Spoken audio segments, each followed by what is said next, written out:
Hello and welcome back to the Villa Filler podcast. I'm here once again with my good friend Dan Wiseman. Dan, how you doing, mate? Oh, good to see you, mate. We just recorded that Leeds video, literally just a few minutes ago. And so I'm happy to have that off my chest. I'm really excited now to start talking about Villa's next game, which I swear to God, it's got to be better than the last one, surely. Hope so. Though, tough game. We won't get too much into it. But I'll actually start by a little bit. We love starting with personal anecdotes that we completely unrelated to the podcast. So I'm sorry for those that have tuned in for immediate Southampton preview content because you ain't quite going to get it just yet. So I was working on Sunday.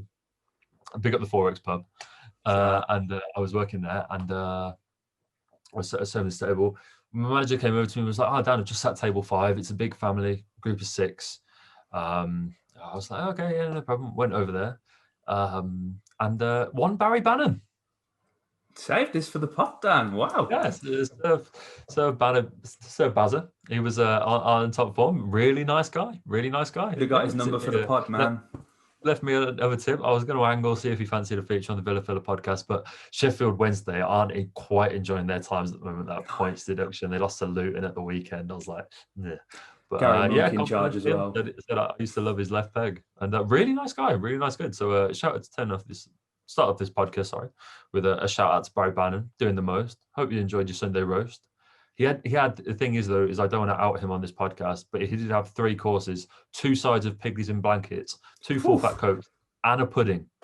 Now we need him on the podcast to address this because Dan, my obsession with nutrition and dobbing Christian Benteke in it with Roberto Martinez. So, we need Barry on here. We need the questions answered, man. Honestly, man, I'm like looking at you like, man, you just lost 1-0 to Luton. Like, I completely understand the binge eating. Like, I would be doing the same. It's like when you get home from a bad day, the first thing you do is just fling open the fridge, just pour it all in. That's what he was doing. He was eating a lot of food, man. And I've got to say, I got a lot of time for that. So shout out to you, Barry. You're a really nice guy.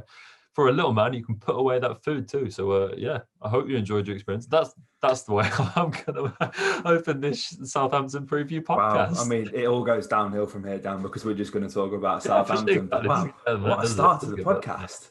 Barry Bannon, I mean, he's adored by Palace fans. It'd be great to have him on the podcast.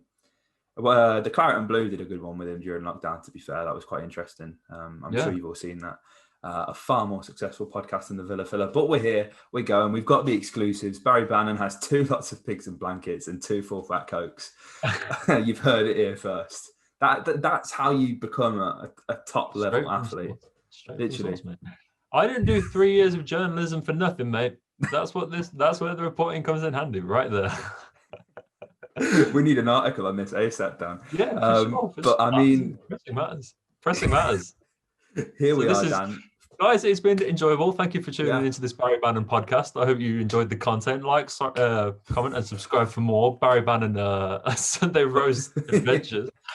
It's been good fun. Apparently, Villa have a game this weekend, so you can probably get a preview elsewhere. But Dan, thank you very much.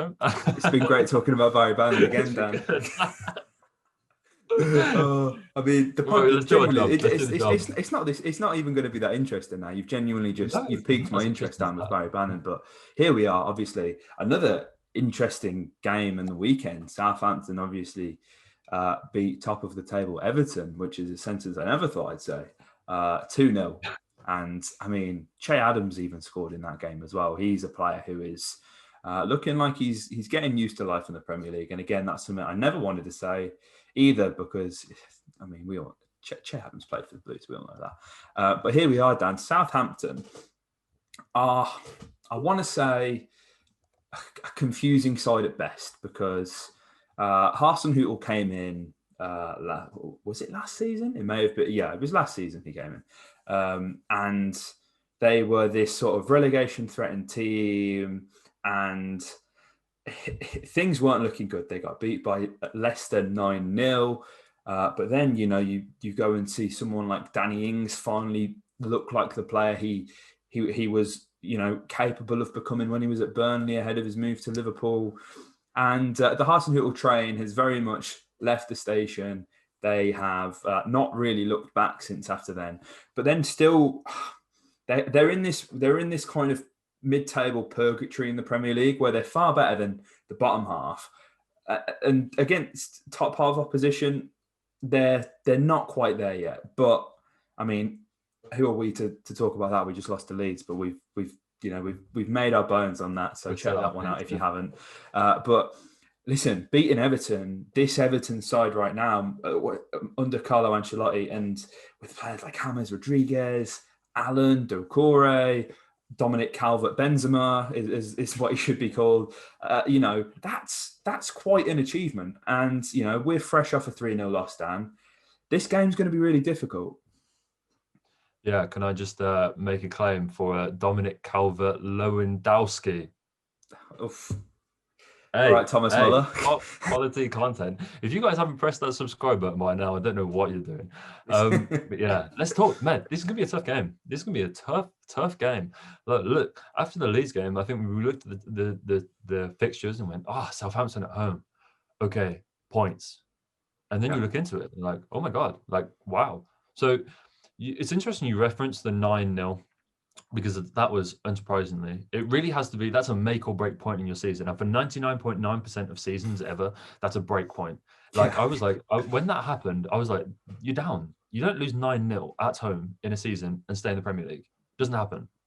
And they did it, and they did it comfortably. Yeah. And like, shout out to Danny Ings. He's doing the most. But a few weeks ago, they had a very similar result. They lost, not very similar in terms of the fact it was 9-0, but they lost 5-2 at home to Tottenham.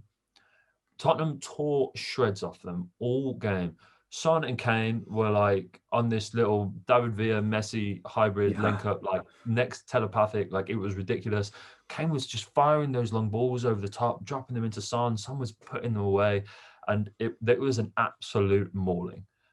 Since then, they go and beat Burnley away 1-0. Tough game, by the way. Burnley away. Win that 1-0, clean sheet. Then go to the Hawthorns, not such a tough game, win 2-0, another clean sheet. They then go to Chelsea. They were 3-1 down and brought it back to 3-3. Every time they went down, they came back. Che Adams scored a great goal. Their last game, yesterday, they beat Everton 2-0. And so since that Spurs game, they've been untouchable. They've been a great side. And I really enjoy watching them play. They're a side where, if we throw it back to my predictions, at the start of the season, I thought that Southampton were going to do really well. I put them above Everton as well. Yeah. Well, we look stupid with them predictions, Dan, don't we? No, I know. We're going to go. We definitely need to revisit those at the end of the season, mate. That would be a good laugh. There's a drinking game in there for sure. Southampton, but they're 6th, which is okay. I put them for a good season. They're having one. They're on the same amount of points as Leeds and as Wolves. I mean, they're only 2 points behind us. Yeah. So they've had a very good start to the season in their own right. And they'll be looking at this game against Villa, who just got battered 3-0 at home by Leeds. And they've just won, they've gone and beaten 4 games, won 3 of them, and thinking, hey, there's a chance for points here.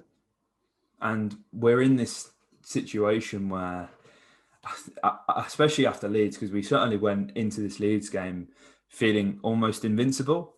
And Southampton have been quite the thorn in our side in recent times. Obviously, they destroyed us at the St Mary's the season we made it to the FA Cup final. Sadio Mane scored like the quickest Premier League hat-trick ever, I'm pretty sure, against us. And listen, St Mary's has always been a tough place to go. Obviously, this is at Villa Park.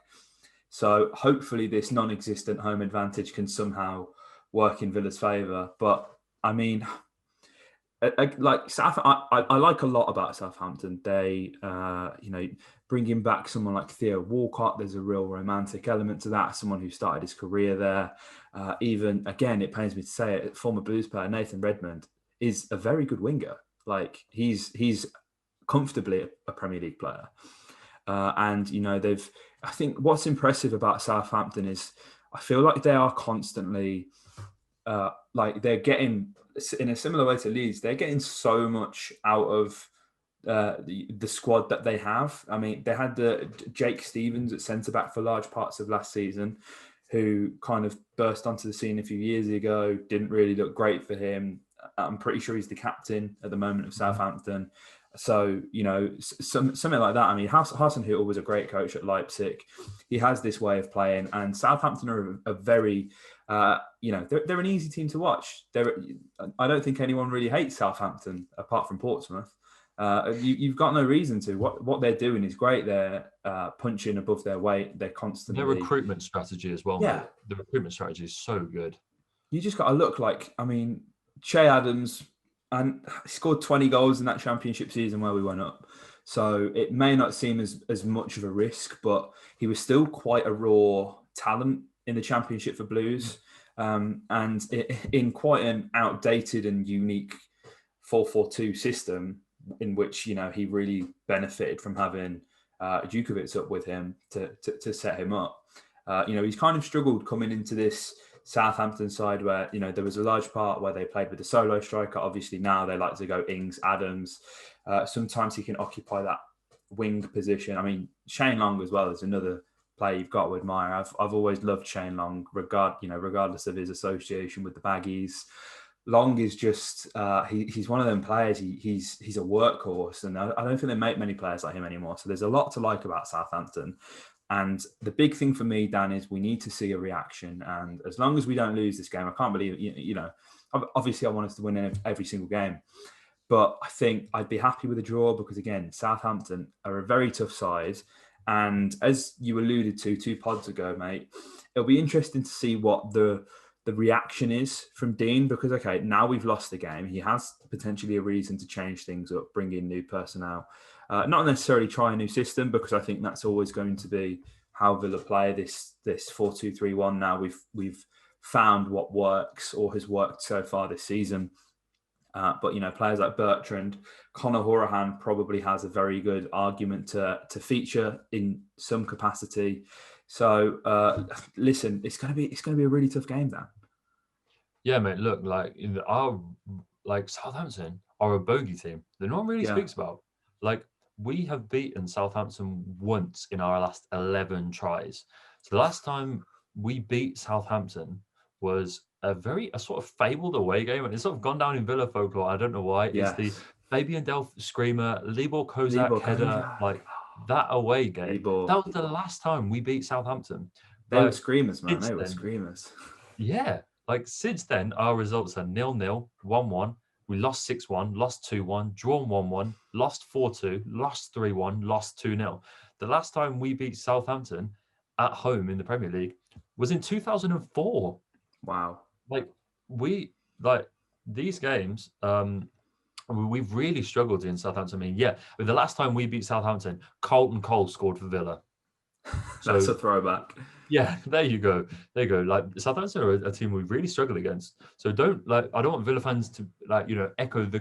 We sort of. I picked up on maybe an air of complacency in the Leeds game, and I don't want Villa fans to get complacent, as I did at first. Like, when I was watching the Leeds game, I was like, oh Christ, look who's on next game. I beg it be easy. I looked at my phone, saw Southampton, was like, oh, brilliant. Okay, that's right. We can get a result. Like, that's going to be an alright game. But hey, it proved last season to be really tough. Like, that was a real low point, wasn't it? In that at home on the 21st when we lost 3-1, Jack scored that wonder goal. When that meant nothing. We were already 3-0 down. Yeah. And so Southampton are going to be a really tough team, and we are going to have to be at our best.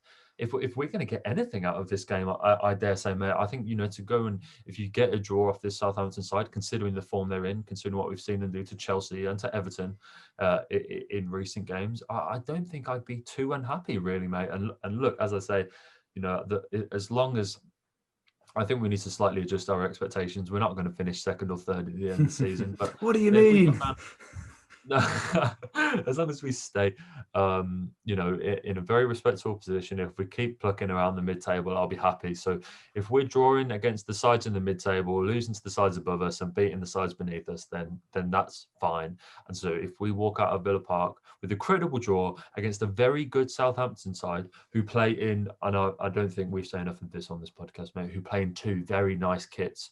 Great set of kits for Southampton this season. The sponsor is bold. Yeah, we don't see a sash. Shout out to sashes on football kits, man. We don't see enough of that, and it looks good. The sponsor is a bit ugly. It could use a better sponsor, but on the whole, Under Armour, have come through there. So it's a nice kit. And so if we get a draw against a nice side with a nice Austrian manager who play in a nice kit and play some very nice football this coming weekend, I won't feel too aggrieved, mate. And so, no, look, Southampton are a very good side. Villa weren't in their last game. And so, yeah, that response is key, mate. Absolutely. And I think you've actually pretty much rounded it up nicely there, Dan. I was going to ask for your prediction, but, I think we've both alluded to the fact we'd take a draw. And here we are, you guys. You've had a fair few podcasts after this Leeds game, so I hope you guys have enjoyed them. Something we mentioned on the last podcast as well. Please, if you're listening on Spotify, Anchor, Apple Podcasts, leave a review. It really helps. As last week we were the number one in the UK on Apple Podcasts for sports news, which is mad. I can't believe we're even saying that. But we're out here. We're grinding. We're making content for you guys. And as well, don't forget to subscribe on YouTube. There is about 70% of the audience who watches the podcast isn't subscribed. So shout out to the 30 who are, but you 70, fuck your ideas up. Get subscribing to the channel. Sure. It would mean the world. We're growing nicely, and hopefully, as Villa improve, the podcast's audience improves as well. So yeah, we'd appreciate your support in that sense. And up Villa. Chest is essential. The fulfilling this got potential. It's a main man, a hero. He's the main leader of the gang. Chester.